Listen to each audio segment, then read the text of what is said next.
जिल्हा परिषद सभापती निवडीत सपशेल माघार घेतली। चारही सभापती पदांसाठी अर्ज घेतले, मात्र संख्याबळ विजयापर्यंत पोहोचत नसल्याचे लक्षात आल्यानंतर त्यांनी माघारीचा मार्ग स्वीकारलाय। तसेच सभापती निवडीच्या विशेष सभेसही त्यांच्या सदस्य गैरहजर राहिले। त्यामुळे गाठीभेटी सुरू आहेत। चमत्कार करू, पिक्चर अभी बाकी, हे सर्व दावे हे फोल ठरले। अध्यक्ष उपाध्यक्ष निवडीत महाविकास आघाडीच्या नेत्यांनी महायुतीच्या नेत्यांचे मनसुबे धुळीस मिळवत 34-25 मतांनी विजय मिळवून जिल्हा परिषदेत सत्ता स्थापन केली। त्यामुळे महायुतीचे नेते सभापती निवडीत सावध होते। मतांचा फरक भरून काढण्याचं आव्हान त्यांच्यासमोर होतं। त्यामुळे पालकमंत्री चंद्रकांतदादा पाटील यांनी सावध पवित्रा घेत अध्यक्षपद हरलो तरी सभापती निवडीत चमत्कार करू असं सांगताना दावा करत नसल्याचंही स्पष्ट केलं होतं। यावेळी गाठीभेटी सुरू असल्याचंही ते म्हणाले होते। त्यामुळे बुधवार सकाळपर्यंत काहीतरी चमत्कार घडेल असं भाजप सदस्यांना वाटत होतं, मात्र तसं काही घडलं नाही। शहरातील एका हॉटेलमध्ये महायुतीचे 24 सदस्य एकत्र होते। त्यांच्यासोबत ग्रामीण जिल्हाध्यक्ष सम्राट महाडिक होते। अर्ज भरण्याची प्रक्रिया सुरू झाल्यानंतर भाजपकडूनही 11:30च्या सुमारास चारही सभापती पदांसाठी अर्ज घेण्यात आले, मात्र अर्ज भरण्याच्या मुदतीपर्यंत विजय मिळणे इतकं संख्याबळ झालं नाही। त्यामुळे त्यांनी अर्ज दाखल न करण्याचा निर्णय घेतला। अखेर महाविकास आघाडीचे चारही सभापती बिनविरोध झाले। त्यांची अधिकृत घोषणा करण्यासाठी नियमानुसार 2 वाजता सभा घेण्यात आली। या सभेसही महायुतीचे सदस्य गैरहजर राहिले। जिल्ह्याच्या राजकारणात 30-40 वर्ष कार्यरत असणारी ज्येष्ठ मंडळी आमच्यासोबत एकत्र आली। एकमेकांची मनं, एकमेकांच्या कामाची पद्धत आम्हाला माहिती आहे। जिल्ह्याच्या विकासासाठी यापुढेही एकत्रित काम करू। यापुढील सर्व निवडणुका याच पद्धतीने एकत्रित लढवू असं जयंत पाटील यांनी स्पष्ट केलं। जिल्हा परिषदेच्या माध्यमातून ग्रामीण भागाचा विकास साधू असा विश्वासही त्यांनी यावेळी व्यक्त केलाय। यावेळी आमदार विश्वजित कदम, खासदार विशाल पाटील, रोहित पाटील यांच्यासह नेते उपस्थित होते।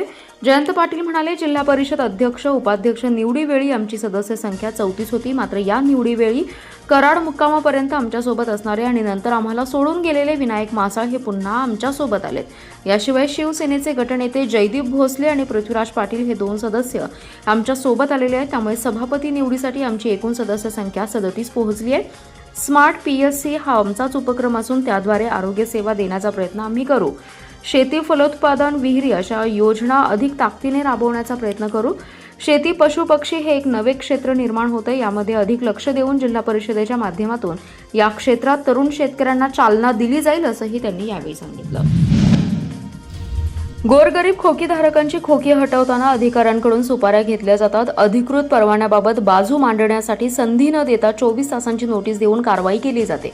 त्यामध्ये मोठी सेटलमेंट होत असल्याचा आरोप नगरसेवकांनी महासभेत करत एसटी स्टँड परिसरातील खोकी काढण्यास विरोध केला।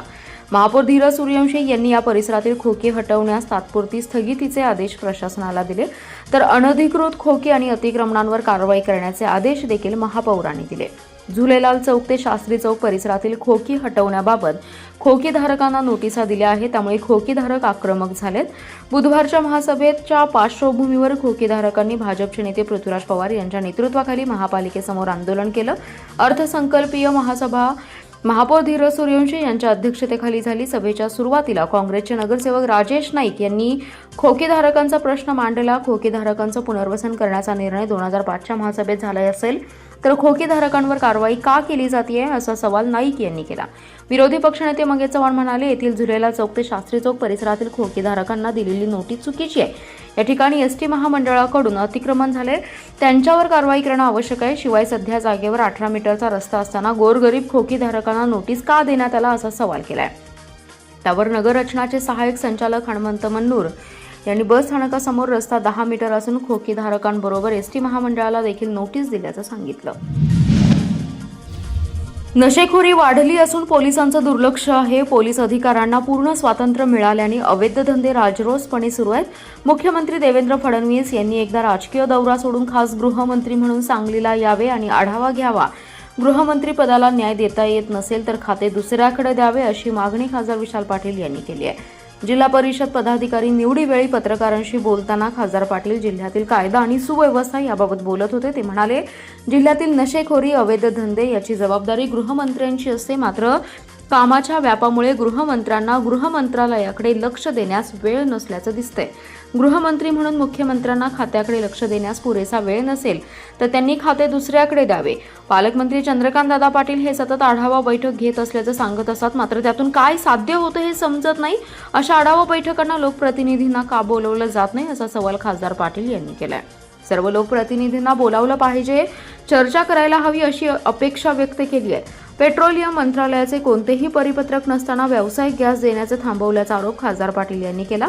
मोठ्या प्रमाणात एकत्रित कुटुंब असणाऱ्या ग्रामीण भागात एक गॅस सिलेंडर 45 दिवस पूर्ण अशक्य आहे. त्यामुळे शासनाने याबाबत गांभीर्याने विचार करण्याची अपेक्षा खासदार पाटील यांनी व्यक्त केली आहे. मिरज तालुक्यातील जुनी धामणीतील मशानभूमीजवळ पूर्वीच्या वादातून परप्रांतीय मजुराचा त्याच्याच नातलग साथीदारांनी निर्घुण खून केल्याची घटना घडली आहे. आज बुधवारी पहाटे 2 वाजण्याच्या सुमारास खुनाची घटना उघडकीस आली. विनायक कुमार बालेश्वर चौधरी असं खून झालेल्या व्यक्तीचे नाव आहे. या प्रकरणी पोलिसांनी संशयित सोनूकुमार नाथू सहानी याला अटक केली आहे. मयत विनायक चौधरी आणि संशयित सोनूकुमार नाथू सहानी हे दोघेजण मूळचे बिहार राज्यातील रहिवासी आहेत. दोघेजण सेंटरिंग कामासाठी महाराष्ट्रात आलेत. त्यांनी यापूर्वी कोल्हापूर जिल्ह्यातील आलास येथे एकाच ठिकाणी काम केलं होतं. त्यावेळी त्यांच्यात वाद झाला होता, तेव्हा विनायकने त्याला मारहाण केली. आलास येथील कामानंतर काही दिवसांपासून जुनी धामणी येथील स्मशानभूमीजवळ घाटाचं काम सुरू आहे. त्यामुळे मुकादम नागेंद्र चौधरी यांनी सर्व कामगारांना जुनी धामणी येथे आणलं होतं. घाटापासून काही अंतरावर पत्र्याच्या शेडमध्ये सर्वजण राहत होते. मंगळवारी रात्री 9च्या सुमारास नशेत दोघांमध्ये वाद झाला. सोनूने धारदार शस्त्राने विनायकचा गळा चिरला, त्यामुळे त्याचा तडफडून रक्तस्राव होऊन जागीच मृत्यू झाला. मिथुनने हा प्रकार मुकादम नागेंद्रला सांगितला, तेव्हा नागेंद्रने सेंटरिंग कंत्राटदार सुशांत सुभाष बुरुंगे यांना हा प्रकार कळवला. बुरुंगे यांनी रात्री 11:30 वाजता जुनी धामणी येथे जाऊन पाहणी केल्यानंतर त्यांना विनायकचा खून झाल्याचं दिसलं. दरम्यान सांगली ग्रामीण पोलिसांना हा प्रकार कळवताच त्यांनी घटनास्थळी धाव घेतली, तात्काळ पंचनामा केला. त्यानंतर तातडीने तपासाची चक्रे फिरवून सोनूला ताब्यात घेतलं. चौकशीत त्यांनी खुनाची कबुली दिली आहे. कंत्राटदार सुशांत बुरुंगे यांनी फिर्याद नोंदवली आहे. जिल्ह्यात एका पाठोपाठ 4 खुनाच्या घटना घडल्यानंतर पोलिसांसमोर आव्हान उभं राहिले. गंभीर घटना असल्याने पोलिसांनी 4ही खुनातील आरोपींना अटक करून पुरावे संकलित केलेत. गुन्हेगारी रोखण्यासाठी पोलीस अधिकाऱ्यांना तातडीने सूचना देऊन उपाययोजना केल्या जातील अशी माहिती पोलीस अधीक्षक संदीप घुगे यांनी दिली. ते म्हणाले, गुन्हेगारी रोखण्यासाठी पोलिसांनी कारवाईत सातत्य ठेवले. प्रतिबंधात्मक कारवाई, हद्दपारीच्या कारवाई वाढवल्या आहेत. हद्दपारीचा भंग करणाऱ्यांवर कारवाईचा बडगा उगारलाय. चोरीच्या उद्देशाने फिरणाऱ्या 22 जणांवर 3 महिन्यात कारवाई केली आहे. हद्दपारी मोक्काचे प्रस्ताव बनवले जात आहेत. यंदाच्या वर्षातही संघटित गुन्हेगारी विरुद्ध प्रस्ताव बनवून त्यासाठी मंजुरी घेतली जाईल. गुन्हेगारी रोखण्यासाठी पोलीस ठाण्यांच्या अधिकाऱ्यांना सूचना दिल्या जातील. डार्क स्पॉट, नशेखोरी याविरुद्ध आणखी कडक उपाययोजना राबवल्या जातील. गत वर्षात 63 खून झाले होते, त्यामधील 148 आरोपींना यामधील 9 हे आरोपी अल्पवयीन होते, तर यंदाच्या वर्षात 17 खून झाले असून त्यामध्ये 36 आरोपी आहेत, त्यामध्ये 7 अल्पवयीन आहेत. बाल गुन्हेगारी रोखण्यासाठी शिक्षण संस्था, सामाजिक संघटना यांच्यामार्फत काउन्सिलिंग सुरू आहे, असंही अधीक्षक घुगे यांनी सांगितलंय. 2024 मध्ये 1170 व्यक्ती हरवल्या होत्या, त्यापैकी 1087 जणांचा शोध घेतलाय. गत वर्षात 1179 जण बेपत्ता झाले होते, त्यापैकी 1022 व्यक्ती मिळून आल्या. यंदाच्या वर्षात 3 महिन्यात 162 जण बेपत्ता झाले असून त्यापैकी 89 जणांचा शोध लागलाय. उर्वरित व्यक्तींचा शोध सुरू आहे. ऑपरेशन शोध अंतर्गत पोलिसांनी चांगली कामगिरी केली आहे. सह्याद्री व्याघ्र प्रकल्पाच्या परिसरलगत असलेल्या वारणावती वसाहतीत सध्या वन्यजीवांचा वावर वाढत चालला आहे. रहिवाशांमध्ये यामुळे भीतीचं वातावरण निर्माण झालंय. विशेषतः अजगरांचे वारंवार होत असलेलं दर्शन नागरिकांसाठी चिंतेचा विषय ठरलाय. वारणावती वसाहतीच्या परिसरात 10 फुटी अजगर आढळलाय.